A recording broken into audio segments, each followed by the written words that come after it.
মায়ের উদরে আমরা থাকলাম, মা এত কষ্ট করলেন। দেখবেন মা 10 মাস 10 দিনের মধ্যে এমন অনেক মায়েরা আছে, এই 10 মাস 10 দিনের মধ্যে একবেলা পেট পুরি খানা খেতে পারে না। আমি তো অনেক মায়েদেরকে দেখেছি 10 মাস 10 দিনের মধ্যে গোশত খেতে পারে নাই, মাছ খেতে পারে নাই, শুধু পানি দিয়ে ভাত কসলি পেঁয়াজ মরিচ দিয়ে 10 মাস 10 দিন খেয়েছে। আছে কিনা বলেন? আছে কিনা বলেন? আল্লাহ তাবারক ওয়া তাআলা কত কঠিনভাবে আমাদেরকে হেফাজত করলেন মায়ের গর্ভে, আর মা আমার জন্য কত কষ্ট করলেন।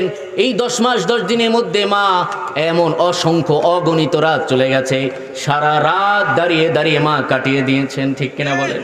একটু বসে আবার দাঁড়ায়, একটু বসে আবার দাঁড়ায়, দাঁড়িয়ে থাকতে পারে না, শরীরের যন্ত্রণা পায়ের যন্ত্রণা সহ্য করতে পারে না, একটু শুইতে যায়, কিন্তু শুয়ে নিঃশ্বাস নিতে পারে না, আবার টাস করে উঠে বসে, ডান পাশে যায় বাম পাশে যায়, উঠে আবার বসে আবার দাঁড়ায়। এমন অগণিত অসংখ্য 10 মাস 10 দিনের মধ্যে মা আমার এমনও গেছে সারা রাত দাঁড়িয়ে দাঁড়িয়ে নির্গুম নীরবে নিবৃতে কাটিয়ে দিয়েছে। ঠিক কিনা বলেন? মায়ের যখন প্রসব যন্ত্রণা শুরু হয়ে যায়, 2009 সালে রমাদানুল মুবারাকে আমেরিকার চিকিৎসা বিজ্ঞানীরা প্রমাণ করেছে 100 পুরুষদেরকে বিজ্ঞানীরা তাদের উপর পরীক্ষা চালিয়েছেন। 100 পুরুষের উপরে, কয়শো? 100 পুরুষের উপরে বিজ্ঞানীরা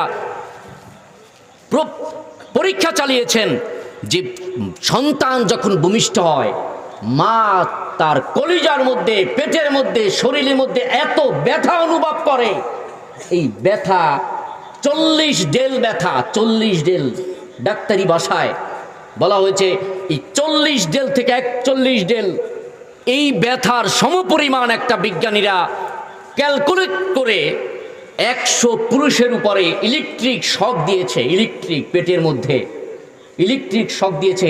এই 40 ডেলের 100 ভাগ করে 10 ভাগ ব্যথা। কয় ভাগ? জোরে বলেন। 10 ভাগ ব্যথা 100 জন পুরুষের পেটের মধ্যে শক দিয়েছেন ডাক্তাররা, বিজ্ঞানীরা, যে ব্যথা কাকে বলে।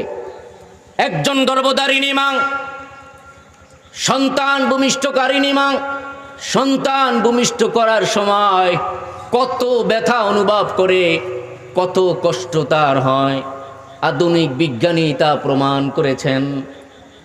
100 জন পুরুষের উপরে যখন সমীক্ষা চালানো হলো, পরীক্ষা চালানো হলো, 100 ভাগের ব্যথার 10 ভাগ যখন সমস্ত পুরুষের পেটের মধ্যে দেওয়া হয়েছে, ইলেকট্রিক শক দেওয়া হয়েছে, 100 জনের মধ্যে 100 জন পুরুষই বেহুশ হয়ে জমিনে পড়ে গেছে।